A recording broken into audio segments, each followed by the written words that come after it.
Permisi, Bu. Iya, silakan masuk. Baik, silakan duduk. Terima kasih, Bu. Oke. Halo Rahma, gimana kabar kamu hari ini? Senang sih kamu bisa hadir di ruangan konseling ini.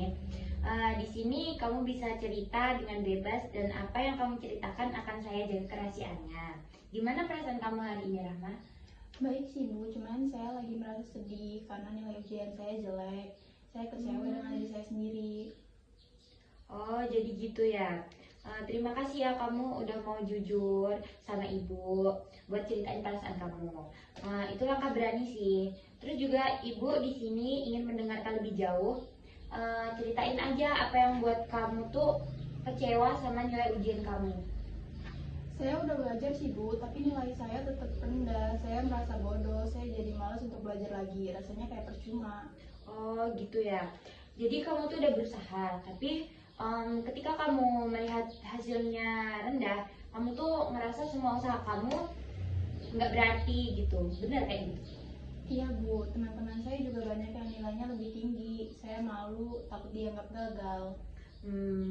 Jadi Rahma, perasaan malu dan takut dibandingkan orang lain itu tuh wajar.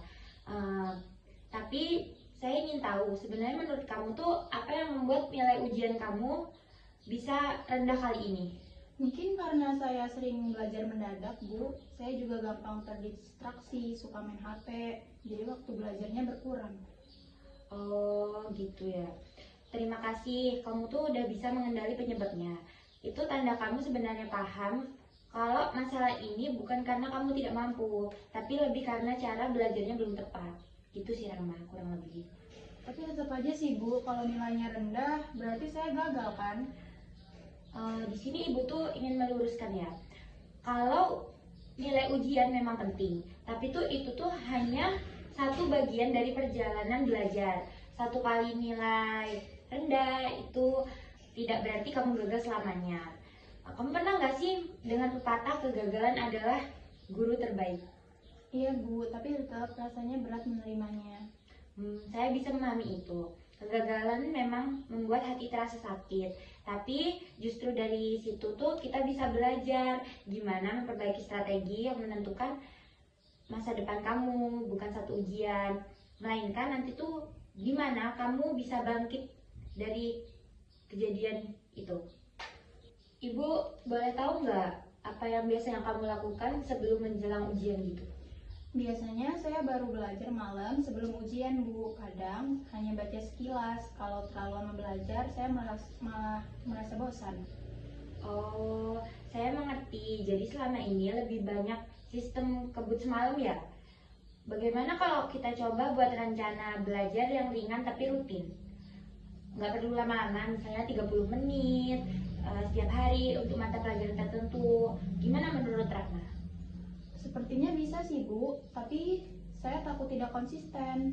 Itu tuh wajar Rahma. Gimana kalau kita mulai dari target kecil? Misalnya minggu ini nih, kamu coba belajar konsisten 3 kali dalam seminggu. Terus minggu depan kita evaluasi.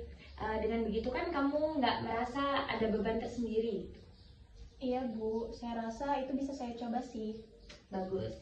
Kamu juga bisa menuliskan jadwal belajarmu di kertas dan menempelnya di meja belajar. Selain itu, coba kurangi gangguan seperti HP saat belajar. Kamu mau nggak coba semua itu?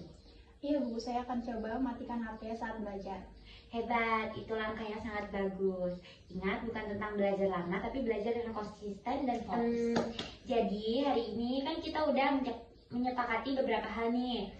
Kamu akan mulai belajar lebih teratur, membuat jadwal sederhana, dan mengurangi distraksi. Minggu depan kita bisa bertemu lagi ya untuk melihat gimana perkembangan kamu. Gimana menurut Rahma? Baik, Bu, saya merasa lebih ringan setelah bercerita. Ternyata saya masih bisa memperbaiki cara belajar saya. Betul sekali, kamu bukan gagal, hanya sedang belajar mencari cara yang tepat. saat percaya kamu bisa. Ingat, setiap orang sukses pasti pernah jatuh, yang penting bukan beberapa sering jatuh, tapi seberapa kuat kita bangkit kembali. Semangat Rahma. Terima kasih Bu, saya juga punya semangat lagi. Sama-sama, saya bangga sama kamu. Berani datang dan terbuka. Jangan lupa setiap usaha yang sungguh-sungguh pasti akan bawa hasil. Semoga langkah barumu bisa membuatmu lebih percaya diri.